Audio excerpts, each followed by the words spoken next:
Okay.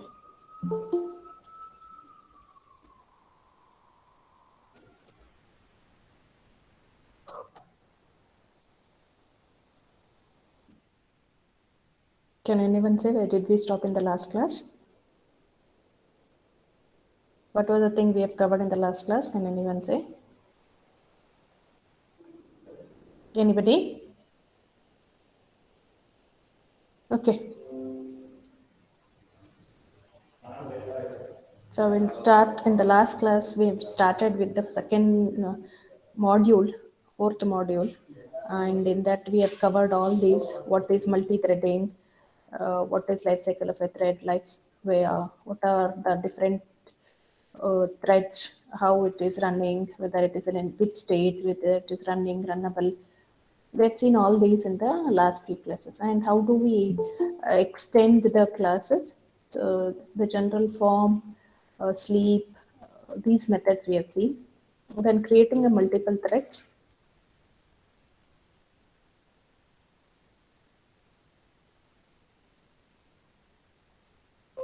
Okay, creating a multiple thread and determining when a thread ends is alive, join, then final boolean is alive, final word void join, then throws interrupted exception, thread priorities. So what is a thread priority? Java thread have a priority in the range 1 to 100. So three constants defined in a thread class: thread maximum, thread minimum, thread how it is normal.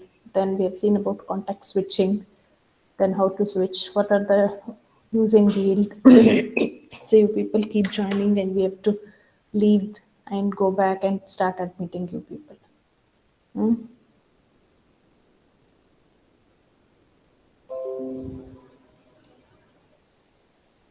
Okay, so using yield, and we have seen about synchronization, set synchronization. What are the general form of synchronization, and what are the communications we are using? That is notify, wait, and notify all. Then suspend, resume, and stopping thread. Suspend, resume, stop thread. So then we've started with enumeration. So what is enumeration? Enumeration is a list of named constant.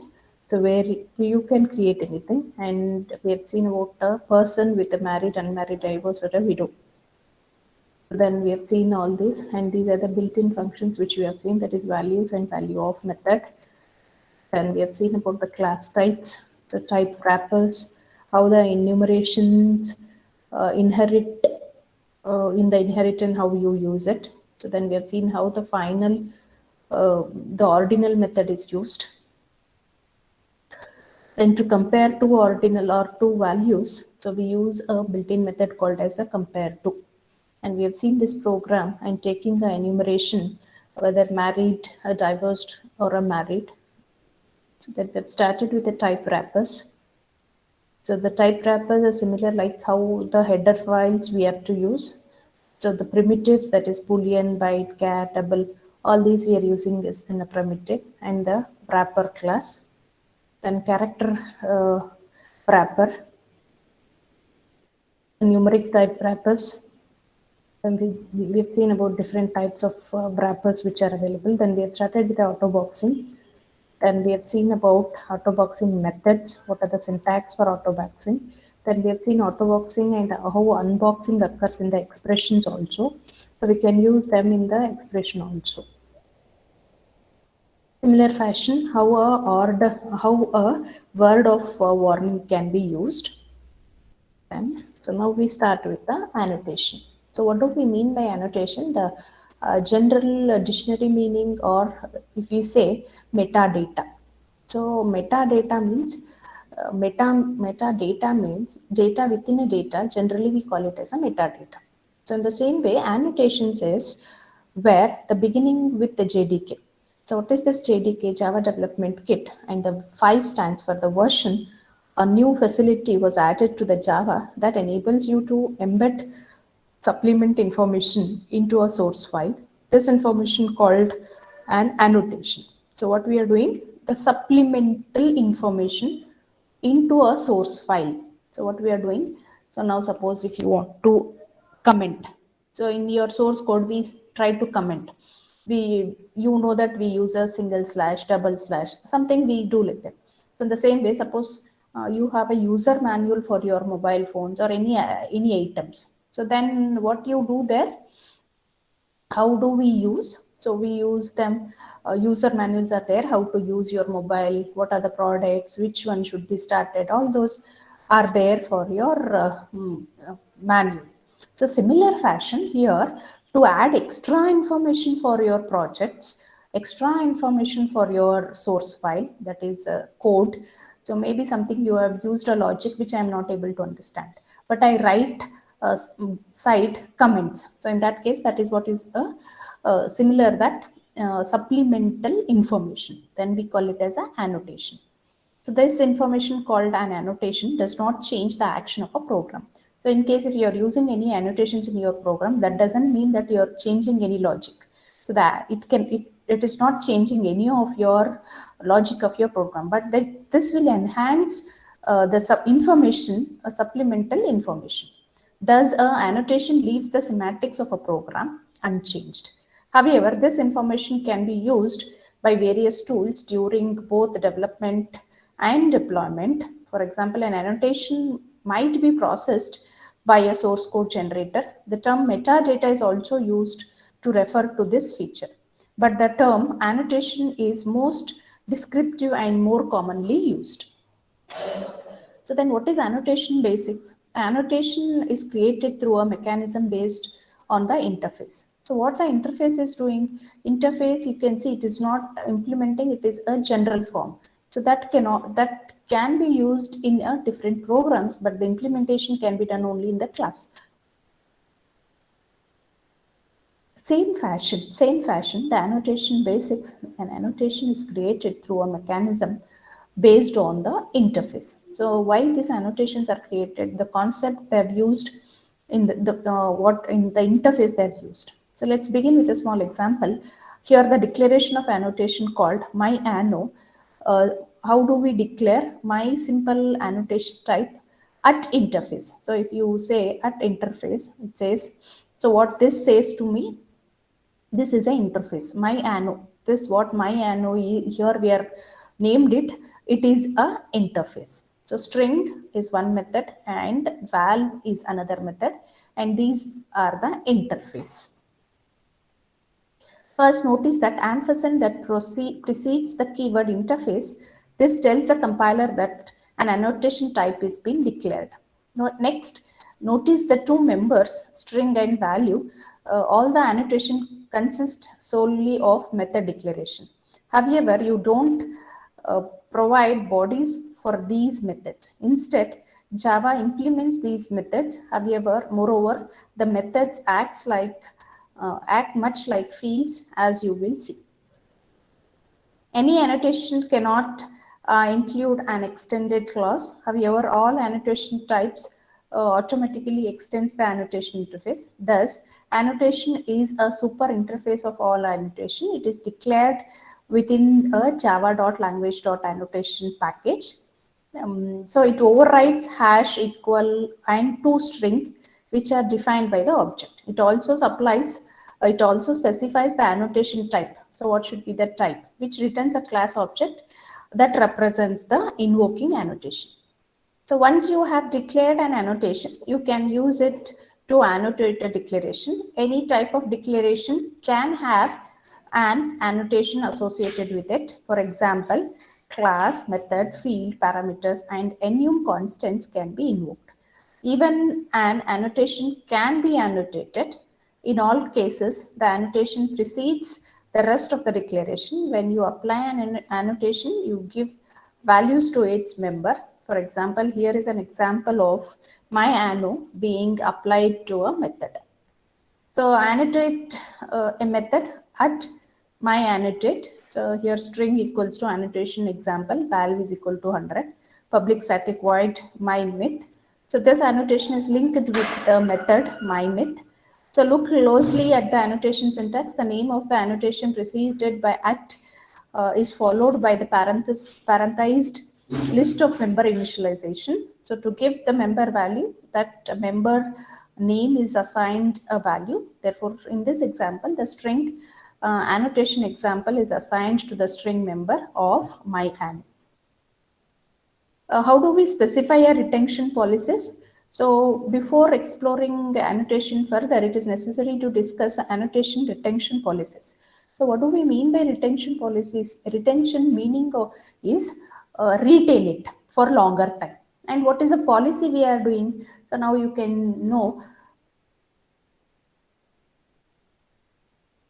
ASCII value of A is fixed. We don't have an option of changing the ASCII value of capital A, ASCII value of small a. Same way here. So the policies are made such a way that we fix to some rules and regulations. So that is what is a retention policy, determines at which point an annotation is discarded. Java defines three such policies which are encapsulated within the java.language.annotation retention policies enumeration. They are source, class, and runtime. So an annotation with the retention policy of source is retained only in the source file and is discarded during compilation. So in the same way, annotation with the retention policy of class is stored in the .class file during compilation. However, it is not available through a JVM. So what do we mean by JVM? Java Virtual Machine during a runtime. An annotation with a retention policy of runtime is stored in the .class file during compilation and is available through the JVM during runtime. Thus, runtime retention offers the great annotation persistence. A retention policy is specified for an annotation by using one of the Java's built-in annotation.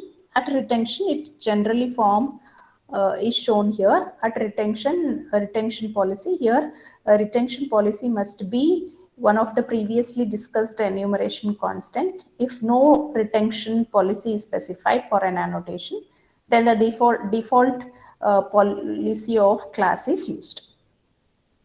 The following version of myAnno uses at retention to specify the runtime retention policy. Thus, myAnno will be available to the JVM during the program execution.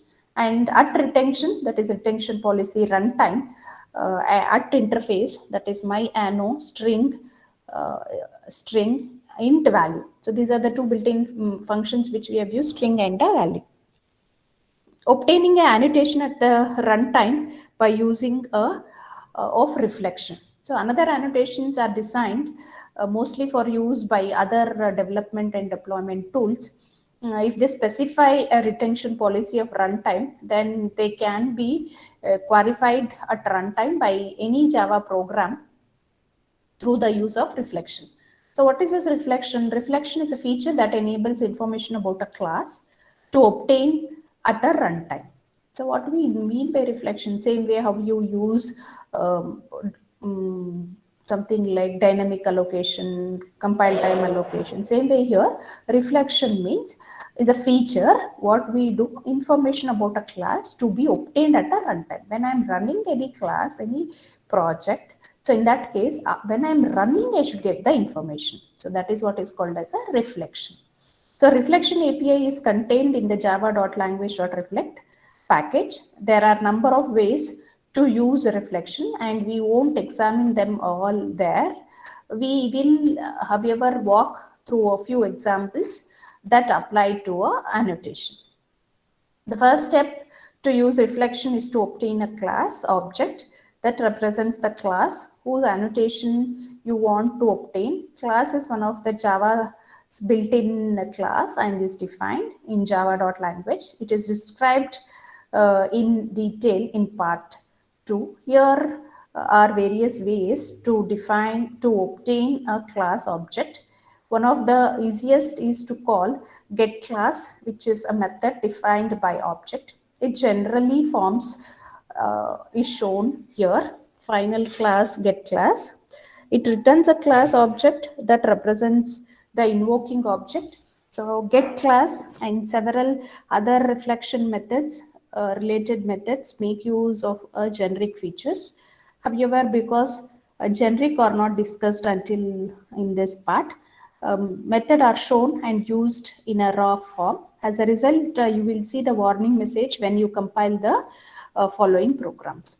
So after you have obtained a class object, we can use its method to obtain information about various items declared by the class, including its annotation. If you want to obtain the annotation associated with a specific, yes, somebody, yes, any doubt?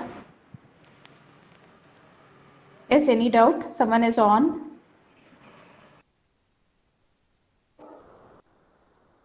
Yes, any doubt?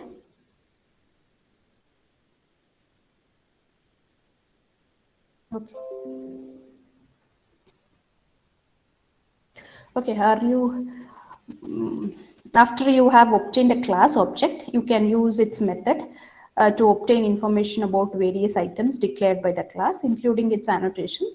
If you want to obtain the annotation associated with a specific item declared within a class, you must first obtain an object that represents that item. For example, class supply, among others.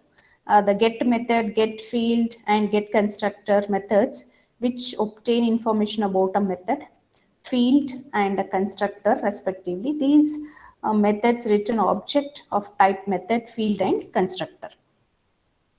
To understand the process, let's work through an example that obtain the annotation association with a method. To do this, you first obtain a class object that represents a class and then call a get method on the class object.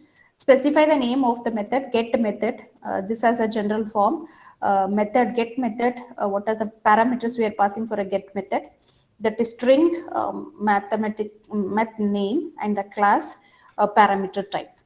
So the name of the method is specified in a method name. If the method has arguments, then class object representing those types must also be specified by parameter type. Notice that parameter type is a variable argument parameters. This means that you can specify as many parameters types as needed, including 0. So you don't want to pass anything, yes, you can do it. That is get method. Returns a method object that represents the method. If the method cannot be found, no such method exception is thrown from a class, method, field, or a constructor object. We can obtain specific annotation associated with the object by calling get annotation. It generally form is shown annotation, get annotation, class, nanotype. Here, a nanotype is a class object that represents the annotation in which you are interested. The method returns a reference to the annotation. Using this reference, you can obtain the values associated with the annotation members. The method returns null if the annotation is not found, which will be the case if the annotation does not have runtime retention. Here is a program that assembles all the pieces shown earlier and uses reflection to display the annotation associated with the method. So then annotated element interface, the method get annotations used by the preceding examples are defined by the annotated element interface, which is defined by the where it is important, it is present in the header file called as a java.language.reflect. So this interface supports reflection for annotation and is implemented by the classes, method, field, constructor, class, and a package. In addition to get annotation and get annotations, annotated element defines two other methods. The first is get declared annotation, which has this information, that is annotation, get declared annotation. So it returns all non-inherited annotations present in the invoking object. The second is annotation present, which has this general form boolean is annotation present. It returns true if the annotation specified by a nanotype is associated with the invoking object. It returns false otherwise. So using default values, you can use annotation members default values that will be used if no values is specified when the annotation is applied. Default value specified by adding a default clause to the member declaration. In general form, the type member default values, here the value must be of type compatible with type. Here is a at my nano rewritten to include default values. An annotation type declaration that includes default at retention policies, runtime, at interface my nano, then the method string, what is a type string, str, and what is a default, that is what testing, int value, what is a default for value, default, if you are not passing anything, then it should be 9000. So like this, we can give a default values for the methods. This declaration gives a default value of testing to a string and 9000 to a value. This means that neither value need to be specified when at my nano is used. However, either or both can be given values if desired. Therefore, following are 4 ways that my nano can be used. At my nano, both either it can be a string or a value, it can be a default. Then at my nano string equals to some things, value default at my nano value equals to 100, string default at my nano string equal to testing value equals to 100. Marker annotation. A marker annotation is a special kind of annotation that contains no members. Its sole purpose is to mark a declaration. Thus, it presents as an annotation is sufficient. The best way to determine if a marker annotation is present is to use the method is annotation present, which is defined by the annotation elements interface. Single member annotation. A single member annotation contains only one member. It works like a normal annotation, except that it allows a shorthand form of specifying the values of the member.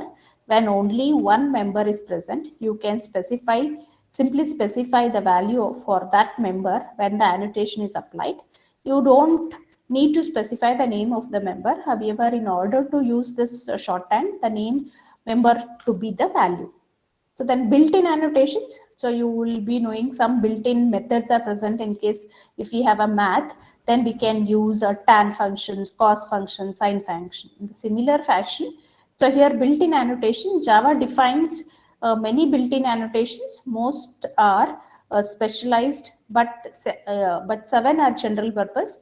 So often these 4 are imported from java.language annotation. At retention, so just now we have seen at retention what this annotation is doing, and at document the same way in case if you are using a mobile, and for that mobile, not only mobile, you take any product, so they give a user manual. So what is that? It helps you how to use that particular mobile or that particular product. So that is what that is present similar in a at document.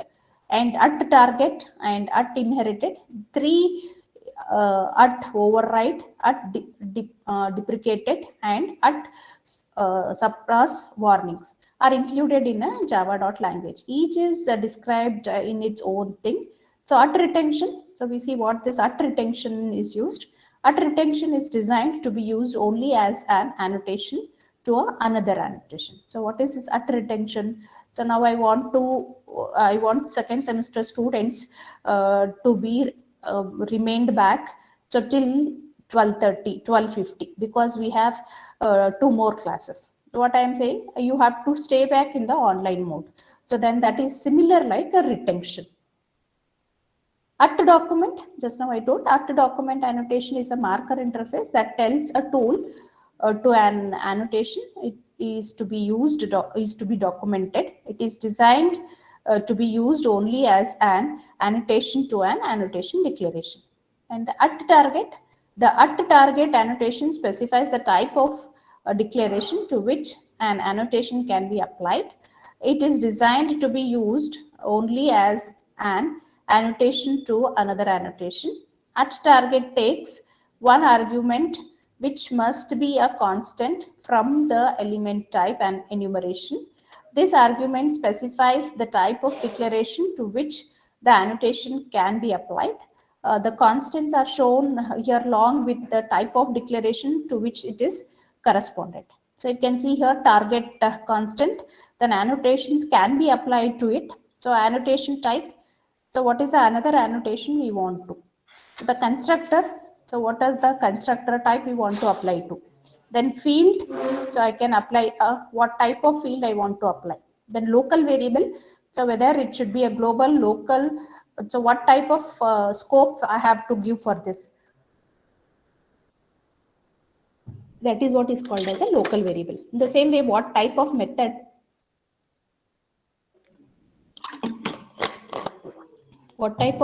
I have to use it? I have to use in the programming. Then parameter. So what are the different types? Whether I'm passing any parameter or I don't want to pass any parameter, whether it is 0, whether I want to pass only one parameter or 2 parameters. So that's what it specifies about a parameter. Then type, whether it is a class, whether it is a interface, or whether it is an enumeration. So we can specify one or more of these values in a target annotation. To specify multiple values, we must specify them with the braces delimited list. For example, to specify that an annotation applies only to a field and local variables, you can use at target annotation. At target, that is element type field, element type dot local variable. So in case if I want to use an annotation for a inherited, whether I can use in the inheritance or not. So at inherited is a marker annotation that can be used only on another annotation declaration. Furthermore, it affects only annotation that will be used on class declaration. So at inherited clause, the annotation for a superclass to be inherited by a subclass. Therefore, when a request for a specific annotation is made to the subclass, if that annotation is not present in the subclass, then its superclass is checked. So that's what here in inheritance, what we do, we know base class, derived class. So if we don't have in the derived class, then if it is present in a superclass, then how to check it? If that annotation is present in the superclass and it is annotated with the at inherited, then the annotation will be returned. The next is override. So override is a marker annotation that can be used only on methods. So if you want any method to be annotated, so then you can give a at override. A method annotated with at override must override a method from a superclass. It does not compile time error will result. It is used to ensure that the superclass method is actually overridden and not simply overloaded at deprecated. At deprecated is marker annotation. It indicates that a deprecation is absolute and has been replaced by a new form. At surpass warning, at surpass warning specifies that one or more warning that might be issued by the compiler are at a surpassed. The warning to be surpassed are specified by the name in the string form. The annotation can be applied to and type of declaration. So some restrictions for annotation. So what are the restrictions we are using for annotation? There are number of restrictions that apply to the annotation declaration. First, no annotation can be inherited another. So what is the restrictions? What are the limitations we are giving for the annotation? First, no annotation can inherit another. So now in the same way, why do we use inheritance? Inheritance we use saying that from a base class to a derived class. So we want to use some features. Then we use annotations. So the same way here, there are number of restrictions that apply to the annotation declaration. First, no annotation can inherit another. Second, all methods declared by an annotation must be without parameters. Furthermore, they must return one of the following, that is primitive type such as int or double. So what is a primitive type? So we know that the basic things what we use, that we call it as a integer or a double. So in the same way, an object of type string or a class. So you can say what is an object. Either object can be a string or it can be a class. Then an enum type. So we have just seen what is enum. Enum is a list of named constant. So now I told you all your second semester students list. So all your names I want. So yes, we can take it. But can I change your names? Definitely no. Can I change Rashmi name to Reshma? No, it is not possible because it is constant. So it is their names are present in a birth certificate, and I don't have an option of changing. I can only take attendance, or I can use your name to register your name in the university for MCA, and I can say what is your first sem results, what is second sem results, and what are the things. I cannot change your names. So that remains constant, and such type of constants we call it as a enumeration. So what is enumeration? List of named constant, we are calling it as a enumeration. Then what is the annotation type? So annotation is something like if you want to add extra information for your code, so then we use a annotation. An array of one of the preceding type, that is annotation, cannot be generic. In other words, they cannot take type a parameter. Finally, annotation method cannot specify a throws clause. So these are some restrictions for the annotations and how we have to use them in the programming part. So this is your fourth module.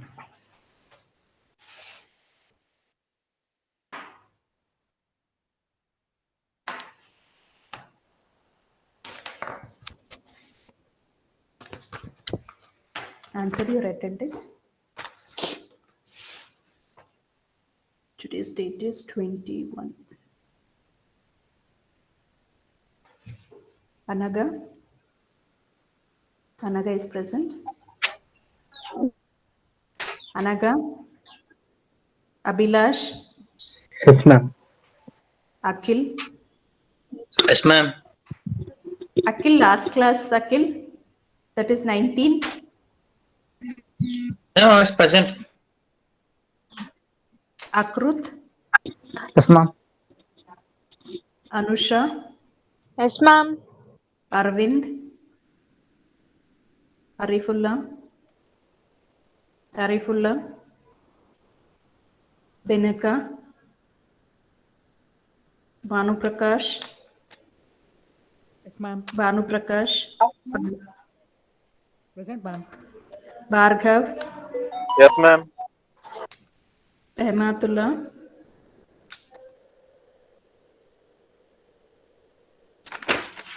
Chaitra?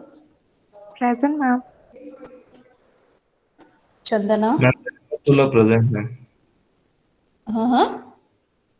Ma'am, Rahmatullah present, ma'am. Mic issue. Yeah, Math.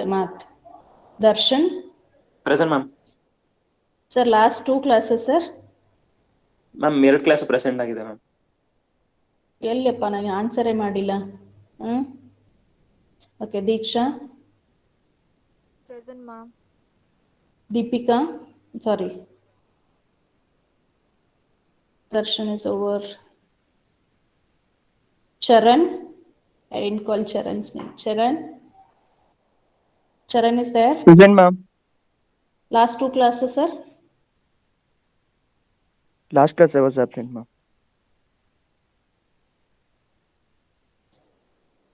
Okay, sir. Dakshayani? Present, ma'am. Kishan?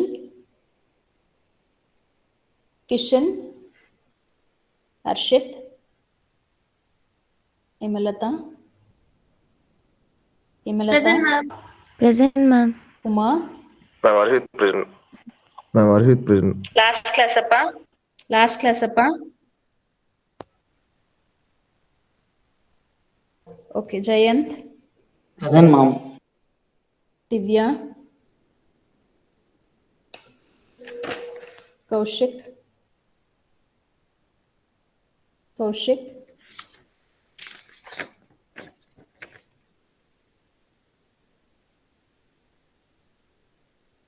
Lakshmi. She's present, ma'am. Lavanya. Present, ma'am. Manish. Present, ma'am. Present, ma'am. Manoj. Mohit. Yes, ma'am. Naval. Navya. Present, ma'am. Nikhil. Present, ma'am. Last classer. Present, ma'am. Panindra. Present, ma'am. Last class. Last class absent, ma'am. Pavan. Yes, ma'am. Present. Present, ma'am. Pawan. Pooja. Yeah, mark Pavan. Pooja. Present, ma'am. Purnima. Purnima. Raman. Present, ma'am. Rashmi. Rashmi. Rupak. Yes, ma'am. Sai Kumar. Present, ma'am.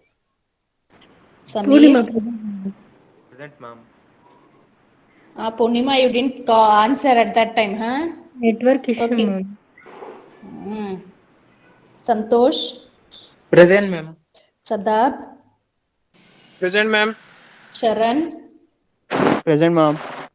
Last classer. I was present, ma'am. Shashank. Shashank. Cheetal. Present, ma'am. Shivani. Present, ma'am.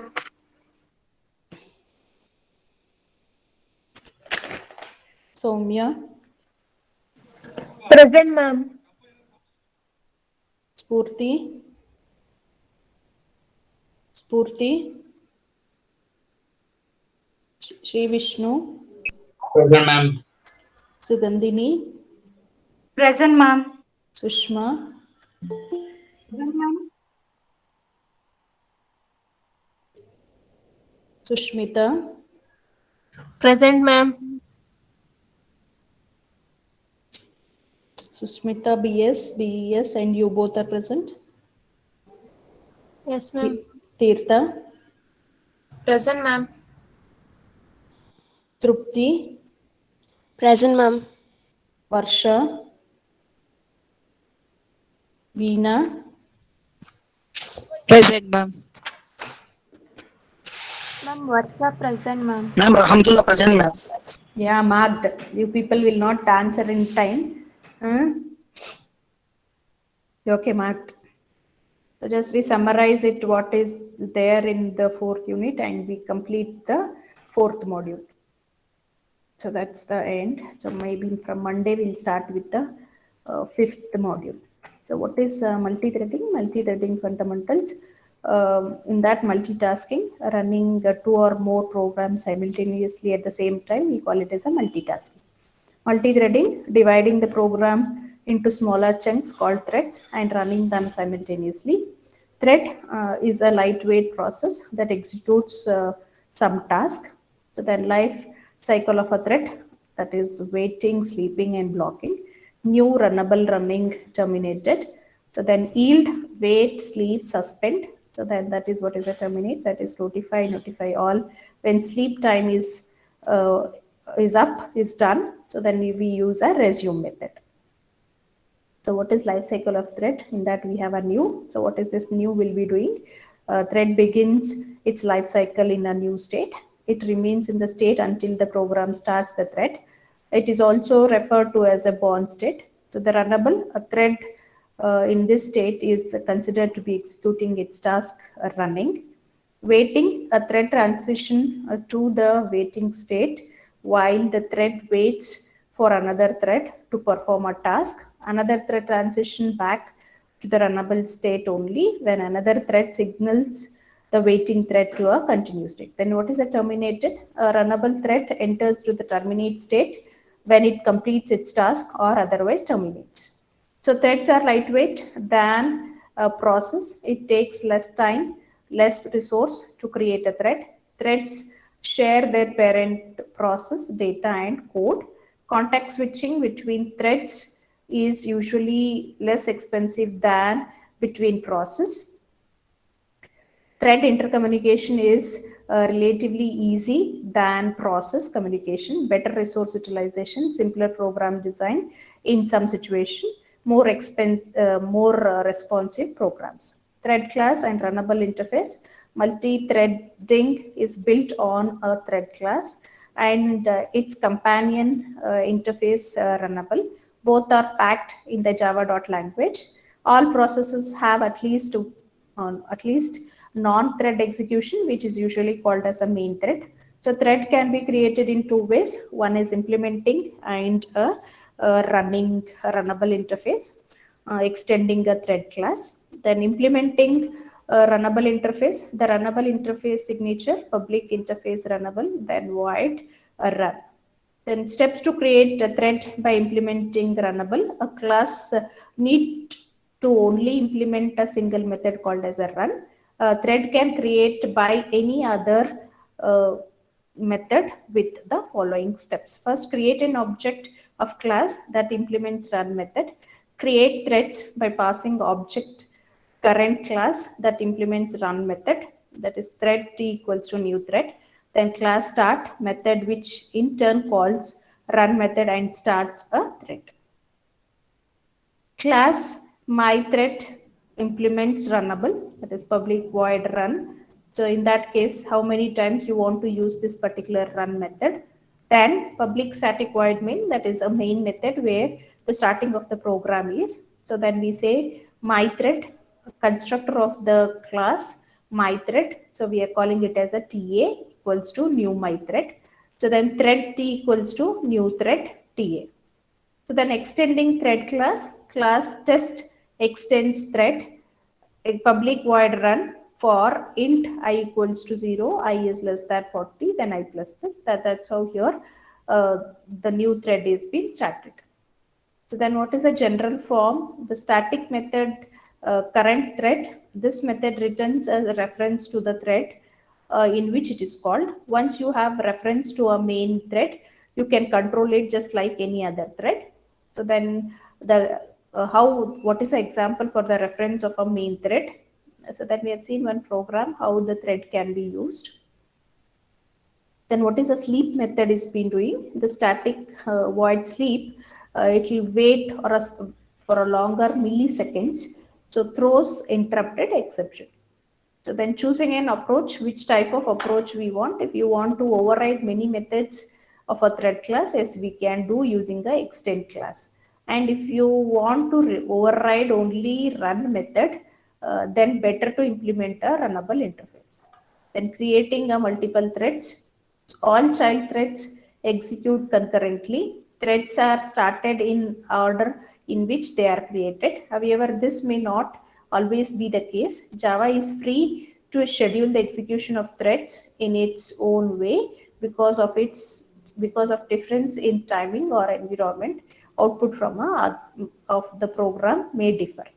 Determining when a thread ends. So as main is a parent for all child process, we want main to finish last over all methods. How to ensure the main finishes the last? Java provides two methods for this. So one is isAlive and another one is a join.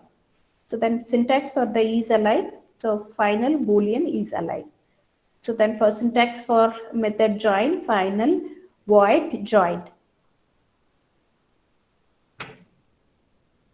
Then throws the interrupted exception. So next we thread priorities. So what is the priorities we can give? So we can set maximum priority to 10, minimum priority to 1, and the normal priority will be 5. So then context switching from one thread to the another thread, how we can do it. So an example for that, maximum priority, minimum priority. Then using of a yield causes the currently running thread to yield to any other thread with the same priority, awaiting to be scheduled. Then class A extends thread. So then what is synchronization? Synchronization is one or more more than one thread try to access a shared resource, then we use a synchronization. So now we are taking a 9:30 to 10:30. What class we have? We have a Java class on Saturday.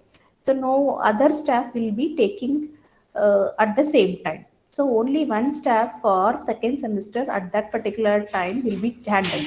So no other staff can take. So this type is called as a synchronization. Same way here, even you can use, we are using with respect to Java, then we call it as a synchronization. So that the thread synchronization, there are two types of thread synchronization, that is mutual exclusive and inter-thread communication. So again, in the mutual exclusive, we have a synchronized method, synchronized block, then cooperation or a thread intercommunication. Then we have wait, notify, and notify all. So then synchronization method, if we declare any method as synchronized, it is known as a synchronized method. Then what is a synchronized statement? So the synchronized block can be used to perform synchronization on any specific resource of a synchronized method. So this is what is called as a general form, that is synchronized, that is object expression. This is a program. Then thread communication. So either you can use a notify, wait, and a notify all. That's what here, wait, notify, and a notify all. What is wait is doing? It causes current thread to wait until either any other threads invokes. So then notify wakes up a single thread that is waiting on this object's monitor. Then notify all wakes up all threads that are waiting for the object's monitor. Then suspend, resume, and stop thread. So the program used suspend and resume and stop, which are methods defined by a thread. So suspend, resume, and stop. So what is suspend? This method puts a thread in surpassed by them, or resume method you can use, or a stop method. So this is a program where you can use a synchronization. So then enumeration. So what is enumeration? Enumeration is a named constant. I just told you your names, second semester name list is similar. I want to give, fix it. I cannot change your names. So then such type of things are called as a enumeration. List of named constants. So one example for list of named constants, name, e-name, that is enumeration, then person. So different things, then we call it as a enumeration type. Then we have seen how the program for a enumeration we can do. Then we have seen about the values and values of method. Enumeration person, so married, unmarried, divorced, and a widow. So enumeration and their class types. So how the class types we can write, that is constructor, instance, variable, and methods. This is one program where we are using an enumeration type. So then enumeration, in how do we use enumeration with respect to inheritance? So then we have a ordinal value. So ordinal value, what it is doing, either it can invoke constant or it can invoke a zero. So then if we want to compare two ordinal values, then we use a built-in function called as a compare to. So this is an example where how we are comparing all this.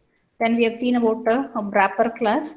So the primitive types such as integer, double can be wrapped. So how this is, that is type wrappers are double, float, long, integer, short, byte, character, and boolean. These classes offer a wide array of methods that allow you to fully integrate the primitive types into Java's object hierarchy. That is primitive, wrapper, that is boolean, java.language, byte, character, double, float, int, long, short, and a void. Then character wrapper. So how the character, we know that we use a character for as a CHAR. The same way numeric. So numeric, it can be integer, float, double, all those we term it as a numeric. So and again in the numeric, if you want a method to know what is a value for a byte, then we can use a byte value. So the same way, if you want to know what is a value for a double, then you can use a double value. So the same way float, so you can use a float value. In the same way integer value. Then auto boxing, wrapping up of data from one type to another type, we call it as a auto boxing. So the reverse of it is a auto unboxing. Then how we use with respect to expressions, the auto boxing and unboxing. So then word of wrapping, then annotation. So annotation is also termed as a metadata. What is this annotation? A supplementary information for a source code is called as an annotation. So it is the concept of annotation is being used from the interface. So whenever we use a @ interface, now you can see even in our WhatsApp we start, because if there is a group and we don't know to whom we are referring, then we generally say Raman, some person, means this information is only for him. So similar fashion here also we use a annotation basics, that is @ interface. So then how we are using, so when you want to use any annotation, then you have to use a java.language.annotation. So then annotation method, @ annotation, that is string, you can specify what is a string you want to pass and what are the values you can pass for the annotation.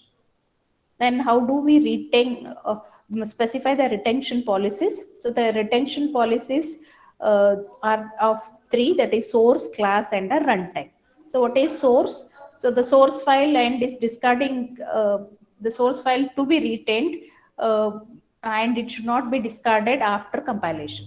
Then the class also to be stored. So you can see once you run your Java program, one more file is created, that is class file. So that is what here it says, whether should we retain or should we leave it. Then the runtime, annotation retention policies at the runtime, you can keep a class file. So then obtaining annotations at the runtime by using the reflections. So then annotation element interface. So getting annotation, how do this get annotation method is working? How do we declare the annotation? Is annotation present? Then how do we use a default annotations? This is an example where you can see string testing. This is what the default we are passing for the annotation, my nano. And what are the value? Not only strings, you can even pass a default values as value 100. Then marker annotation. A marker annotation is a special kind of annotation that contains no members. So the same way single member annotation, then built-in annotations. So we have a general defined annotation, that is @ retention, @ documented, @ target, and @ inherited. So then @ document, marker interface that tells how the document should be there, and target, that these are the ways how the target constant and what are the annotated can be applied. So then @ inheritance, how do we use these annotations at the inheritance? So then how do override we can do, and how to deprecate it, and how the surpass warnings are being done, and how the some restrictions can be done. There are some restrictions. So now you know what are the restrictions for you for second semester. So your classes starts for 8:30 and it remains till afternoon and break for your lunch, then a lab session. So that is what a restriction for the second semester students. And along with that, we have given which time, which lecturer will come, which will be your subjects, what are the labs. Same way here, the restrictions we are giving. There are a number of restrictions that apply to the annotation declaration. First, no annotation can inherit another. Second, all methods declared by an annotation must be without parameters. Furthermore, they must return one of the following, that is a primitive type such as integer or double, an object of type string or a class, an enumeration type. So another annotation type, an array of one of the preceding types. Annotation cannot be generic. In other words, they cannot take type parameters. Finally, annotation method cannot specify a throw clause. So that's about your module 3. and we'll continue next class with the last module, that is fifth module. So this